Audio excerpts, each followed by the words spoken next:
Tulsa has gone through its fair share of struggles and they continue to happen. And Kevin Wilson is on his way out as head coach for the Tulsa Golden Hurricane. So today we're going to take a look at 10 candidates that could replace him. Now, with Tulsa, they are saying that they're going to be committed to help this team win in this new AAC. And that's a financial backing that they're going to put up. So you're going to have to find someone who either is looking for an increase in that pay and then in addition to that, maybe bring something new to the table. Brendan Marion is going to be on a lot of coaching lists, and he is a good example of what you could do to bring someone in that's going to do something different. His offense is unique.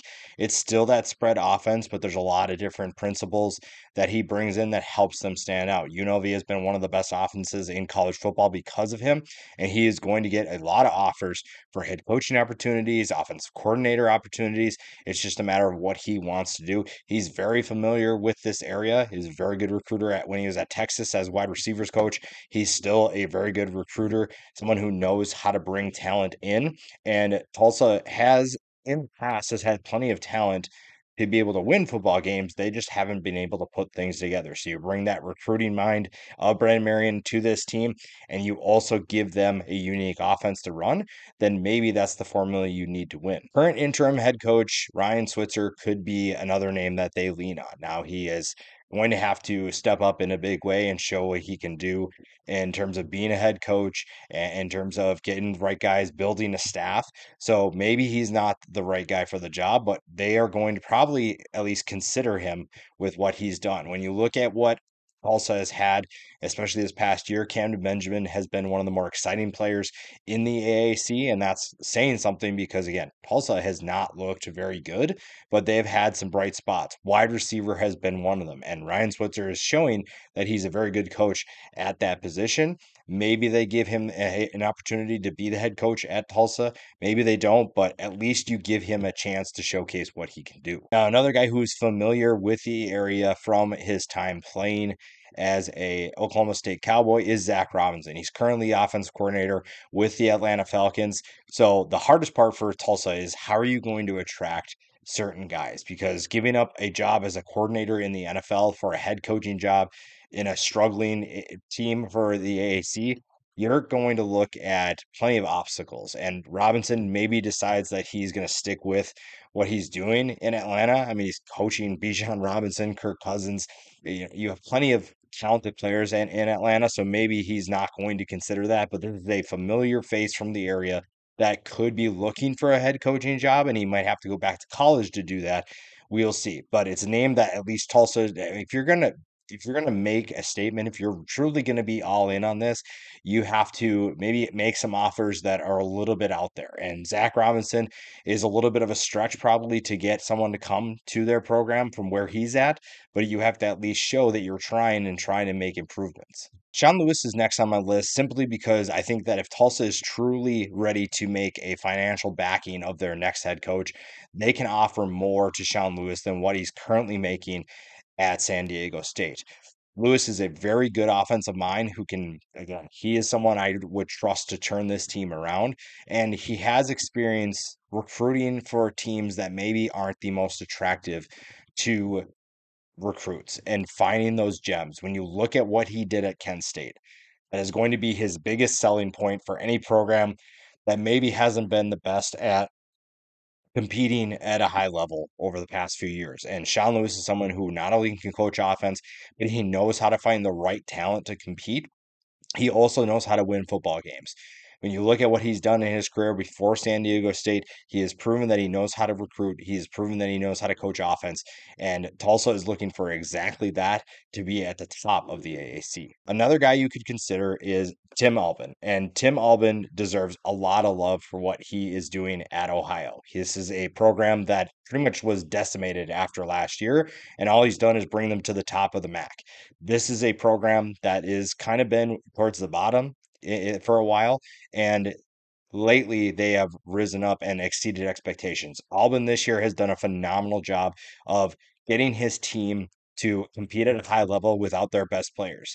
He has hit the transfer portal very well. He's recruited the right type of guys, and he's brought in the right talent to certain positions to be able to win football games. He's a familiar face to the area. He has had success when he's been here, and this is someone who I would definitely consider. He is someone who knows how to build a program and knows how to compete at a high level when everyone's expecting you to struggle. And right now, everyone's expecting Tulsa to struggle. So that'd be the perfect place for him to not only get a pay increase, but also showcase what he can do in terms of being a head coach that can bring a team that nobody expects to be good to the top of the conference. Now, this next group is where things kind of get interesting because Seth Luttrell is definitely someone who you may have some hesitations with because of the struggles that you saw at Oklahoma, but Oklahoma's had its fair share of issues throughout the year. It's not just the offensive coordinator position.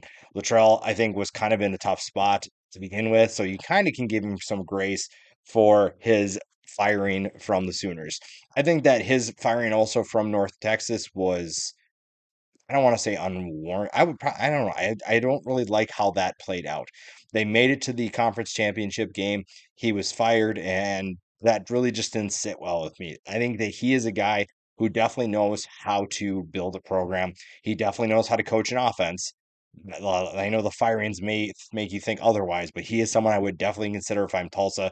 He's familiar with the Texas Oklahoma area, has definitely recruited guys from both states. So it's not like he's walking in and doesn't know what he's doing. This is a guy who I think kind of gets a bad reputation for his last two positions, but he is someone that I would honestly take a look at. I would definitely give him an interview and see what he could do for your program.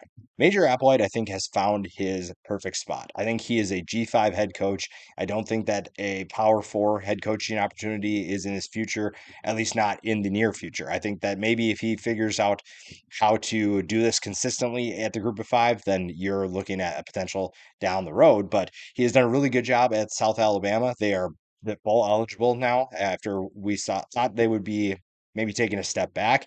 So he deserves a lot of love for that. Maybe Tulsa brings him back to the area. Again, these are all people that are familiar with the Texas Oklahoma area.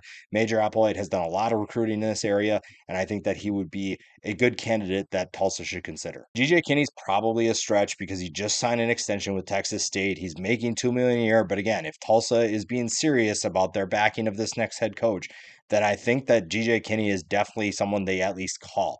See what he's looking for. Maybe they can offer more than what Texas State is giving him. I mean, they were giving Wilson almost 2 million a year anyways. So if they can give him something that's better than that and he's willing to come to Tulsa and compete in the AAC, I don't know what the selling point would be, but this is a guy who you at least have to give a call to and just see what is the interest level. Is there a possibility that he can come to Tulsa and turn this program around just like he did at Texas State? Colin Klein is going to be on a lot of people's lists. I don't know if he's going to get a head coaching job at the Power 4 level, but I think that he is probably looking for that next step eventually. He's done a really good job at Texas A&M of calling plays, and I think the next step is head coach. It's just a matter of what level he's going to get at. I think that when you're looking at a lot of these coordinators, a group of five head coaching job is probably their first step. Klein is looking for a first time head coaching job if he is going to look here, and that makes it a little bit more difficult to get a ton of opportunities. I think that Tulsa would be a good place for him because he comes from Kansas State where everybody is super underrated. He's kind of under the radar, and that's what Tulsa is. He knows how to embody that. He was a leader of a team that was exactly that, and that's what makes him a really good fit for this team. And the last one, we kind of go a little bit out there with some of these, and Lauren Montgomery from Bixby High School. I don't know if Tulsa would even consider this because right now I think Tulsa needs to make some sort of hire that makes sense. And going crazy after the struggles you had with Kevin Wilson and Philip Montgomery probably doesn't make a ton of sense. But this is a proven winner at Bixby High School who has a unique offense, understands the fundamentals of calling an offense and getting this team to play at a high level. If he can do that at the college level, which is not unheard of to see high school coaches go to the college level. Montgomery is definitely someone who knows how to win football games. And right now, that's what Tulsa's trying to do. They are trying to win football games. And if they can find the right guy, if that's Montgomery or someone else, this is a program that can be really fun to watch in the AAC. It's just a matter of, again, finding that right guy, getting the financial backing and support for that new coach, and finding ways to win football games from there.